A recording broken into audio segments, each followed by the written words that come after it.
Саламатсыздар ма 9 сынып оқушылары? Бүгін біз 144 беттегі 5-1 жаттығудың жалпы 6 есебін шығаратын боламыз. Ал бірінші есептен бастап орындайық. Дененің x координатасын уақытқа тәуелділік графигінен сурет 5-4-тің А дейтін. 5-4-тің А суретіне қараймыз балалар. Тербелістің периодын және жиілігін анықтаңдар деген екен. Және бұл қандай тербеліс екенін анықтаңдар деген балалар. Енді суретке қараймыз балалар. Суретте бізде x-тің уақытқа тәуелді графигі берілген. Графикте балалар біз осы график арқылы периодты анықтап алсақ болады. Балалар, енді период деген жалпы толық бір айналымға кеткен уақыт айтамыз. Балалар, толық бір айналым деген сөз толық бір шеңберді жасау керек бір айналған кезде. Сонда былай айналдырсақ балалар, мына жерге келген кезде мына жарты шеңбер, мынау жарты шеңбер. Сонда толық бір шеңбер шығады. Толық бір шеңберіміз балалар 4 секундта жаңағы толық бір шеңбер айналып тұр. Сонда периодымыз балалар 4 секундқа тең болады.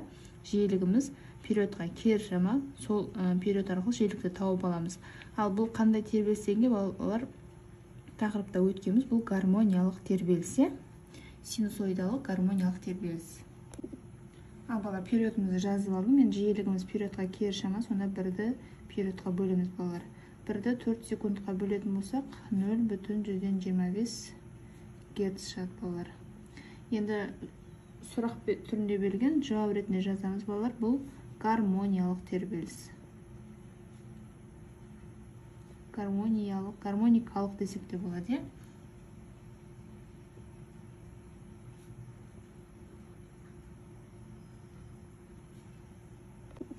Енді екінші есепте балалар, дененің тербелмелі қозғалысының графигінен дейді. Мына сурет бойынша енді балалар, ауытқудың қандай аралықта болатын жазып көрсетіңдер деген, сонымен қатар тербеліс периодын және жиілігін анықтаңдар деген екен. Енді олар суретке қарайтын болсақ, ауытқуымыз, ең үлкен ауытқуымыз бізде жаңағы амплитуда деп атаймыз. Балалар, амплитудамыз міне ең қай нүктеден басталады, не болмаса қай нүктеде ең үлкен ауытқу болады. Мына жерден қарайтын болсақ та міне 6 метрді көрсетіп тұр. Асты -6. Яғни балалар, ауытқуымыз 6 метрге тең, оң таңбасымен аламыз. Одан кейін период анықтаңдар деген. Периодымыз енді толық бір айналымға кеткен уақыт айтамыз дедім. Шеңбер жасау керек дедім. Міне былайдан келген кезде міне 20 секундта толық бір шеңбер жасап тұр, жартысы міне. Сонда периодымыз 20 секундқа тең балалар. Амплитудамыз 6 метрге тең болды балалар. Периодымыз 20 секундқа тең болды. Ал жиілігіміз периодқа кері шама, бірді периодқа бөлеміз балалар. Сонда бірді 20 секундқа бөлетін болсақ 0,125 герц шығады екен балалар. Ал үшінші есебімізде балалар, торғай, шыбын және маса қанаттарының тербеліс жиіліктері ретінде қарай 10 герц, 300 герц және 450 герц дейді. Олардың қанаттары 1 минутта қанша тербеліс жасайды деп сұраған екен. Ал есептейік. Бала, берілген жазып алдық. Енді уақытымыз бізде минутпен берілген екен. Балалар, секундқа айналдыратын болсақ 1 минутта 60 секунд бар. Енді жиіліктің негізгі формасын жазайын. Балалар, жиіліктің формасы айналым санын уақытқа бөлуші едіге. Осыдан n-ді түрлендіретін болсақ, балалар, нью көбейтілген уақыт болады. n1 үшін нью1 деп аламыз балалар. Ал n1 табайық. 10 герцті көбейтеміз 60 секундқа. Сонда 600 болады балалар саны. Герц бізде 1 бөлінген секунд береді. Секунд пен секунд қысқарса, бізде санында жаңағы өлшем бірлік жоқ. n2-міз 300 герцті көбейтеміз 60 секундқа. 18-ің шығады екен. Ал n3-міз 450 герцті көбейтеміз 60 секундқа. 27.000 саны шығады екен балалар. Ал төртінші есебімізде балалар, қымыз пісетін піспектің тең 3-ті уақыт аралығындағы тербелісі графикте көрсетілген дейді. Мына сурет бойынша балалар, егер піспектің ең үлкен ауытқуы 0,5 метр болса, онда ол Т1, Т2, Т3 уақыт аралығындағы қанша жол жүреді дейді балалар. Енді мына суретке қараймыз балалар. Ең үлкен ауытқуымыз, яғни амплитудамыз бізде 0,5 метр болып тұр. Амплитуданың мәні. Енді периодымыз мына уақытқа дейін, 3-ті уақытқа дейінгі аралықтағы жаңа жолдарын анықтаңдар деген. Мына аралықтағы, мынау және мына аралықтағы. Енді балаларына периодқа мән берейік. Біз толық бір айналымға кеткен уақытын балалар периодты 4 секунд деп алайық. Сол бойынша есептейік. Балалар, берілген жазып алдым. Енді S1 үшін форма жазатын болсақ, балалар, жаңағы Т мен амплитудадан көбейтіп жіберейін балалар. Мен жерге кішкентай Т деп жазып қойыншы. Сонда Т1А болады. ол деген сөз т1-іміз бізде S1 т1-де міне т-ға тең болып тұр, көбейту А. Т-мызды балар 4 деп алдым, 4 көбейту 0,5 метр. 2 метр болады, е? Ал S2 үшін балалар Т2 А болса, 2Т көбейту А болады. Сонда 2 көбейту 4 көбейту 0,5 метр. 2-ні 4-ге көйтсек 8, 8-ді 0,5-ге көйтсек 4 метр, е балалар. Ал S3-імізде Т3А болса, 3Т көбейту А. 3 көбейту 4 көбейту 0,5 метр. 12-ді 0,5-ге көйтсек, балалар 6 метр болады екен. Сонда жауабымыз балалар S1-іміз 2 метр болды, S2-іміз 4 метр, S3-іміз 6 метр екен балалар. Ал 5-ші есебімізде серіппеге бекітілген жүктің тербеліс амплитудасы 3 метр дейді. Орнықты тепе-тең күйінен санағанда мына сурет бойынша балалар. Жүк мына уақыт аралықтарында қанша жол жүреді дейді.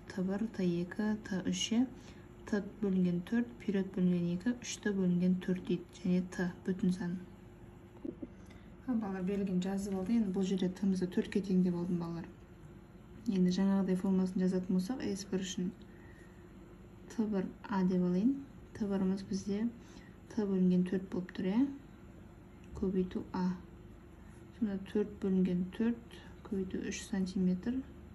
4-тер қысқарса балалар 3 сантиметрдің өзі шығады. S2 үшін енді Т2 А болса, Т бөлінген 2 көбейту А, е? 4 бөлінген 2 көбейту 3 сантиметр. 4-ті 2-ге бөлсек 2, 2-ні 3-ге бөлсек 6 сантиметр болады екен. Ал S3 үшін Т3А болсын. Сонда 3Т бөлінген 4 көбейту А, е? 3 көбейту 4 бөлінген 4 көбейту 3 сантиметр. 4 пен 4 кетсе 3-ті 3-ге бөлсек 9 сантиметр болады. Ал S4-імізде балалар Т4А болса, Т көбейту 4, е? Т бізде 4-ке тең болды. Көбейтеміз 3 сантиметрге. 12 сантиметр болады екен. Ал соңғы есебімізде балалар 800 Гц жиілікпен тербелетін қобыздың шегі 20 секундте 64 метр жол жүреді дейді. Шектің тербеліс амплитудасын анықтаңдар деген екен. Балалар берілген жазып алдық. Енді бізге амплитуданы табу керек. Бізде балалар жылдамдық мынандай формуласы бар. Жылдамдық тең болады омега көбейтілген амплитуда деген. Омегамыз балалар бұл жерде жиілікке байланысты 2 пи нью деген формуламыз бар. Ал жылдамдықтың формуласын балалар бізде S тең VT деген формуламыз бар еді. Осыдан жылдамдықты табатын болсақ S бөлінген Т. Ал енді орнына қояйық. S бөлінген Т жылдамдықтың орнына, омеганың орнына 2 пи нью көбейту А. Осыдан балалар амплитуданы түрлендіріп алатын болсақ, S бөлшектің үстіне кетеді. 2 пи нью Т деген бөлшектің астына кетеді. Ал оның орнына қояйық енді. S бізде 64 метр. Оны бөлеміз. 2 көбейту пидің мәні балалар тұрақты әрқашанда 3,14-ке тең. 3,14 жиілігіміз 800 Гц көбейту 20 секунд.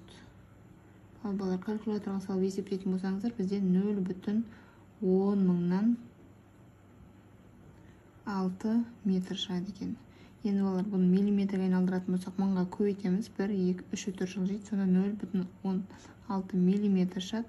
Енді бұны бүтін санға жуықтайтын болсақ, балалар жуықтап 1 миллиметр деп алсақ болады. Сонда жауабымыз амплитудамыз тең болады екен 1 миллиметрге. Ал балалар, осымен сабағымыз аяқталды. Түсінікті болса, лайк басып пікірлеріңізді жаза кетіңіздер. Және каналыма жазылуды ұмытпаңыздар. Жақсы оқуда сәттілік, сау болыңыздар.